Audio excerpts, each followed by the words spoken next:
오늘도 평화로운 K 증시. 이번에는 에디슨 EV 편. 어제 MBC 스트레이트 보도 나가고 나서 또 난리가 났습니다. 에디슨 이름에 속았다. 쌍용차인지 쌍화차인지 이제 듣기만 해도 화가 난다. 이름은 에디슨인데 하는 짓은 전형적인 종이 장사다.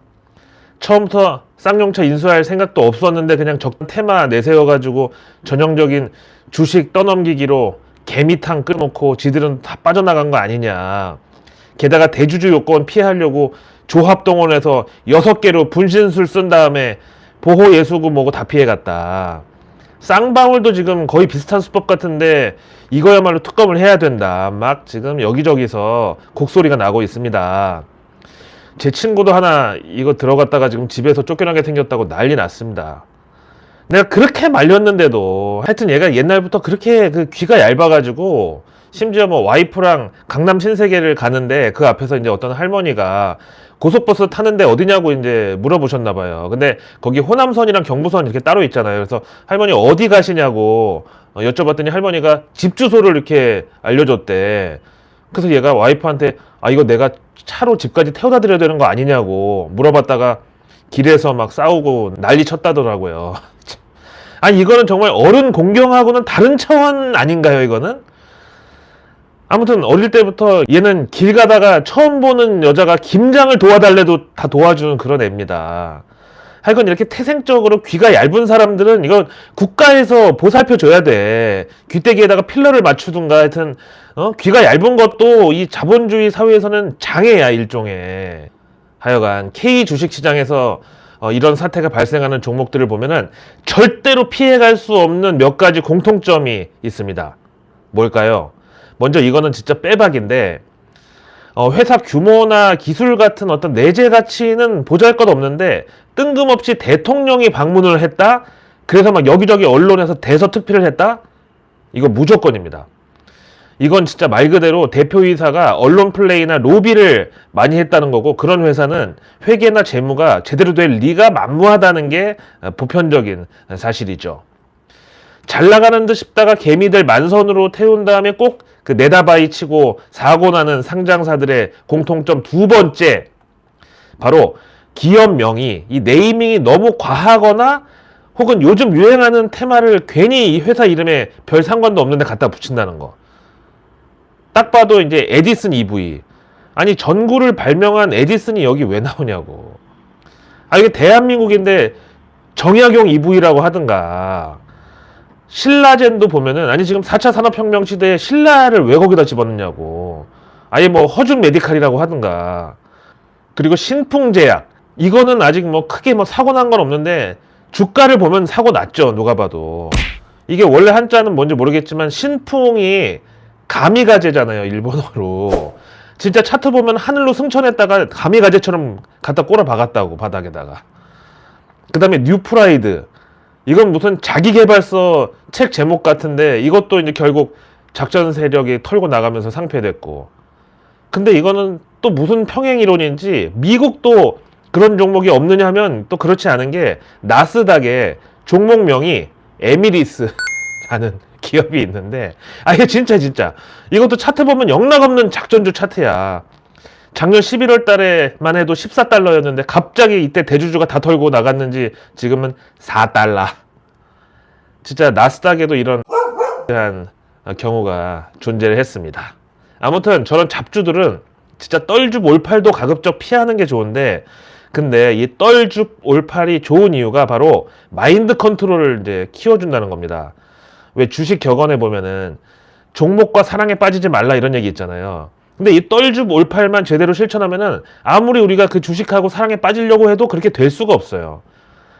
보통 남녀 사이에도 너무 과하게 붙어 있다가 몰입하다가 가스라이팅 당하고 데이트 폭력 일어나고 이런 거 다 너무 관계가 너무 가깝고 너무 과하게 붙어 댕기다가 그런 일이 일어나는 거거든요. 이게 만약에 남자가 원양어선 타고 여자가 동춘 서커스 단원이면은 절대 그런 일은 생길 수가 없습니다. 도파민 조절이 관건이기 때문인데, 그래서 내일 뉴스는 내일 보면 너무 늦습니다. 구독과 알림 설정만으로 아직 나오지도 않은 오늘 뉴스도 아닌 내일의 뉴스를 매일 저녁 여러분들의 안방으로 제가 배달 갑니다. 배송료 무료. 상위 1% 정보 취급자들은 절대 장중에 뉴스 속보나 실시간 뉴스 혹은 종목 뉴스 따위에 도파민을 지배당하지 않습니다. 그들은 적어도 내일 뉴스 정도는 오늘 저녁에 미리 보고 철저하게 이성적이고 전략적으로 금융시장에 대응합니다. 그런 사람들을 농업적 근면성 하나만으로 뉴스 뜨자마자 제일 먼저 해당 종목이 뭔지 찾아가지고 내가 제일 먼저 선점 효과를 누려야지? 그럼 당연히 늦습니다. 그들과 매일 아침 동일한 선상에서 출발할 수 있는 이게 바로 정보 민주화고 내일 뉴스 미리 보기의 구성 취지입니다. 런하 반갑습니다. 오늘도 우리 증시는 환율 상승 외국인 매도 벌써 진짜 며칠째야. 여고 괴담 같은 진짜 정말 똑같은 패턴이 반복적으로 나타나면서 지지부진한 장세를 마쳤습니다. 근데 그 와중에도 외국계 증권사들은 한국 증시에 대해서 아예 관심을 꺼버리지는 않고 있다는 건 다행 중에 다행인데요. 먼저 10만전자 추진위원회 회장을 맡고 있는 골드만삭스가 삼성전자에 대한 집착을 조금 버리자는 취지에선지 아무튼 현대차와 기아에 대한 리포트를 냈더라고요. 먼저 현대차에 대해서는 미래차로 승부를 보겠다는 이런 전략에 대해서 집중 점검을 했는데 EV 공장에 대한 투자 외에도 현대차의 주요 수출 시장인 미국에서 특히 EV 배터리의 안정성을 보장하는 것이 중요하다고 일갈했습니다. 현대차 전기차는 액상계 리튬 이온 전지용 NMC를 채택해 왔는데 최근에 2차 전지 소재 가격이 급등하면서 그린플레이션 얘기가 나오고 있잖아요. 그래서 이걸 배경으로 요즘은 LFP, 그러니까 리튬 인산철 배터리가 주목받고 있다는 걸 얘기했는데 근데 이제 미국 시장에서 현대차 전기차의 잠재적인 경쟁자라고 할 수 있는 라이벌이라고 할 수 있는 도요타는 이미 미국에서 단독으로 배터리를 생산하면서 최근 LFP 도입에 긍정적인 입장을 밝혔고 이미 중국의 BYD랑 협력 관계를 맺고 있다고 해요. 근데 현대차가 다양한 배터리 조달망을 확보할 수 있을지가 이 전기차 전략에 가장 큰 의미가 될 것으로 보고 있고 특히 배터리 가격 상승에 대응하기 위한 기술 혁신도 필요하다고 강조했습니다. 그러면서 계속 일본 차랑 비교를 이어가는데 앞에 이제 도요타 얘기 나왔는데 도요타는 화재로부터 안전하고 분리막이 필요 없는 전고체 배터리를 빠르게 상용화한다는 목표를 세우고 하이브리드 전기차에 우선 채택할 계획이고 그 다음에 일본 닛산은 전고체 배터리 관련 브리핑에서 2028년 양산 개시를 목표로 해서 2024년까지는 시제품 생산 라인을 건설하겠다는 로드맵을 제시했고 그 다음에 혼다는 2024년까지 전고체 배터리의 시제품 라인을 만들기 위해서 430억 엔을 투자한다고 밝혔고 이런 일본 완성차 업체들은 소재 선정과 양산 공정 측면에서 넘어야 할 과제가 산적해 있긴 하지만 적어도 차세대 유력 배터리 제품 중에 하나인 전고체 배터리에 대한 개발과 투자를 가속화할 것으로는 확인이 됐다. 따라서 우리 골드만삭스는 현대차가 능동적인 전기차 판매 전략을 현재 수행 중인 것을 감안할 때 동일한 비중으로 차세대 배터리에 대한 로드맵도 함께 마련할 필요가 있다고 생각한다고 의견을 냈고 그러면서 현대차 목표가를 20만 원으로 제시했습니다. 현재 가격 대비 업사이드가 한 10몇 % 정도밖에 안 되는 것 같지만 그래도 투자 의견은 매수입니다. 다음 기아차에 대해서는 훨씬 건설적인 뷰를 제시했는데 기아차와 쿠팡이 지난주에 MOU를 하나 체결했는데 이 4월 13일자로 2025년까지 쿠팡의 기존 1톤 트럭, 로켓 배송하는 그 트럭보다 적재 효율은 높은 전기 화물 밴을 기아차와 쿠팡이 공동 개발하는 것이 여기 골자라고 그래요. 이건 저도 모르고 넘어갔는데 이번에 알게 됐네요. 이 전기 화물 밴은 오로지 쿠팡만을 위해서 맞춤형으로 설계 및 개발될 예정이고 배송 과정에 있어서 효율성, 안전성, 편의성을 증진시키기 위해서 최적화된 적재 공간과 슬라이딩 도어 및 적재 선반의 경량화 등의 고유한 특징을 가지고 있다고 해요. 또한 앞으로도 이 양사, 그러니까 기아차하고 쿠팡은 향후 전기차 충전 솔루션 개발하고 자율주행 배송 시스템 도입에 협력할 계획이라고 밝혔습니다.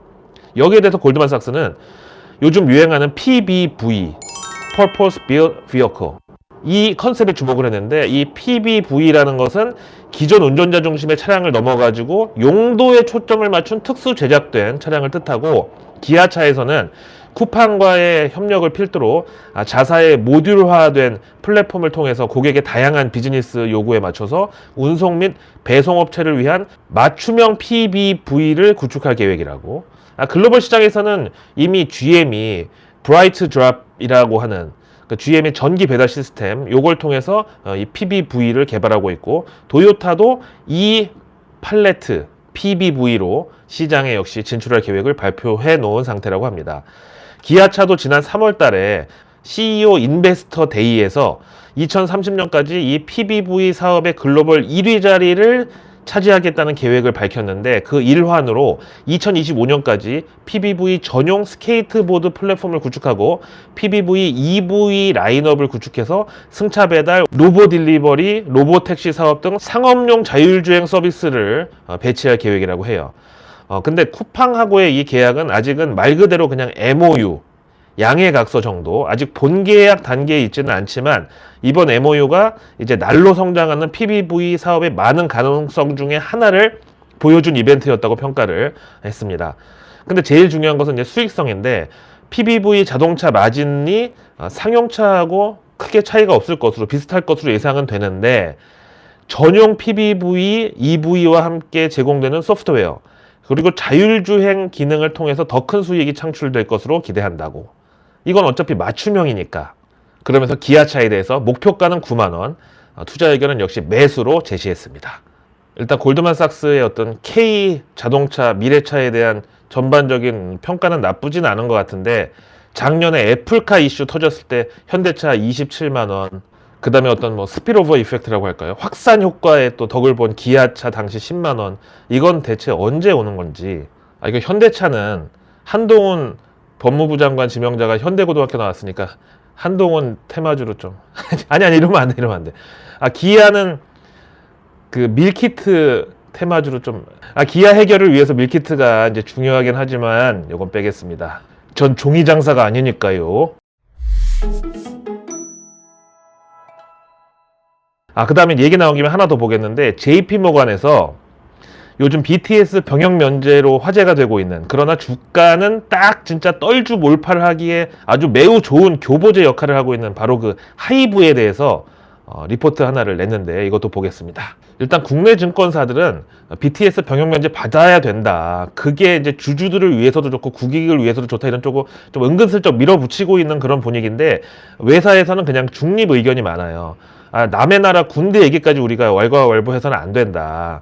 어쨌든 BTS의 그 팬클럽 아미가 이름이 또 우연치 않게도 또 군대하고 스펠링이 똑같은 아미거든요. 그래서 BTS가 아미에 조인하느냐의 여부에 따라서 아미들이 인조이할 수 있는지가 좀 불확실하다, 뭐 이런 건데, 하여튼 JP모간에서 하이브를 분석하기를, 우리는 최근 다시 재개된 BTS 월드 투어 콘서트와는 별도로 약간 시들해진 다른 하이브 소속 아티스트들의 활동을 감안해서 하이브의 1분기 이익 추정치를 약 20% 하향할 것을 고려한다. 이거 상당히 큰 수치인데. 다만 이제 주가 측면에서 봤을 때는 지금 이런 핵심 비즈니스보다는 이 BTS의 병역 판정 결과에 더 크게 주가가 쏠릴 것이라는 점에는 동의를 한다. 근데 여기에 대해서는 상황이 워낙 복잡하기 때문에 우리는 신중한 입장을 견지하면서 대한민국 정부 결정을 예측하려고 하진 않겠다. 근데 이거는 그야말로 단기적인 어떤 재료고, 하이브의 어떤 그 사업 다각화 차원에서 밀고 있는 NFT하고 게임 개발에 대한 그 가치 평가가 많이 약해지고 있기 때문에 보수적인 측면에서 볼 것을 권한다. 한마디로 BTS에 대한 어떤 매출 의존도가 너무 높다. 김연경 선수가 이제 잠깐 우리나라를 비웠을 때 그 팀의 전력하고 뭐 비슷한 그런 비유가 되겠네요. 하여튼 JP모간 측에서 공식적인 이 하이브에 대한 투자 의견은 단기적으로 어떤 주가 상승에도 오히려 포지션을 축소하는 계기로 삼을 것을 우리는 권고한다. 이게 바로 이제 떨주 몰팔 하라는 얘기죠, 한마디로. 일단 그래서 하이브에 대해서 투자 의견은 중립, 그리고 목표가는 25만 원으로 제시한다. 다시 말해서 지금도 높다. 30만 원 찍고 지금 조정받고 있는 와중인데 지금도 높고, 여기서 만약에 BTS 병역 면제 결정 나가지고 상한가 가고 막 며칠 동안 랠리하면 그때 다 올팔해라, 이 소리죠. 국내 증권사 애널리스트 중에서 자기가 이 BTS 팬이자 애널리스트라고 해서 패널리스트라고 불리는 사람이 있더라고요. 참 듣기도 처음 들은 진짜 직책인데, 얼마 전에 대형 채널에 나와가지고 하이브 목표가 50만 원 부르더라고요.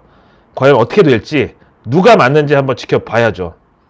기업 분석을 팬심으로 하는 결과가 어떻게 되는지 꼭 기억하겠습니다.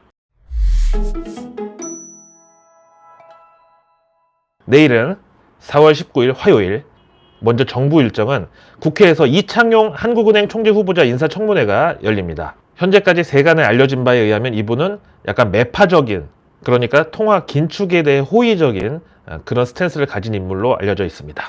그리고 내일 국회에서 가상자산 정책 토론회가 있네요. 이거 이제 가상화폐 코인 관련주들 내일 한번 또 그 운명의 어떤 하루가 될 것 같은데.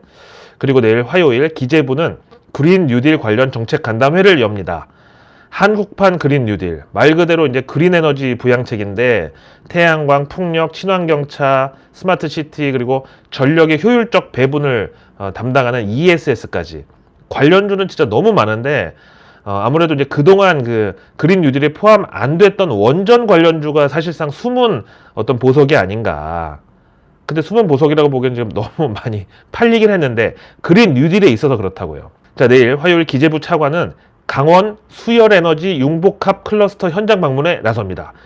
요거 이제 뉴스에 타기 좋고, 그 다음에 기자들이 보도하기 아주 딱 좋은 그런 주제죠. 앞에 얘기한 그린 뉴딜 관련 분야이기도 하고, 이게 또 정부가 300조를 투자해가지고 친환경 일자리 창출을 목표로 시작한 게 바로 이 수열 에너지 분야거든요. 수열 에너지는 말 그대로 물에도 열 에너지가 들어있는데 이걸 추출해가지고 에너지로 쓰는 겁니다.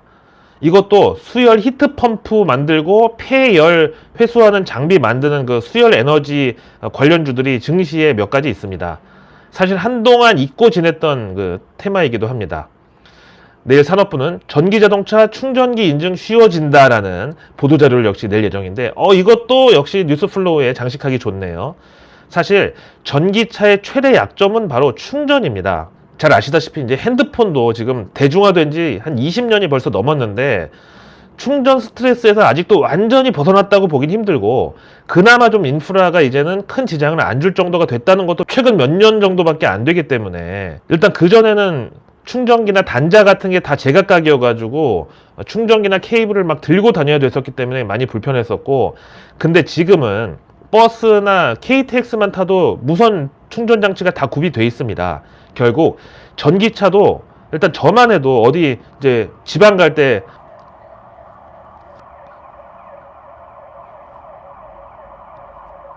제가 좀 약간 그 쇼템퍼로 막 그 텐션을 막 올려가지고 막 흥분하려고 하면 때마침 자꾸 구급차가 밖에서 마치 정신병원에서 픽업 나온 것처럼 경고를 줍니다. 다시 좀 흥분을 가라앉히고.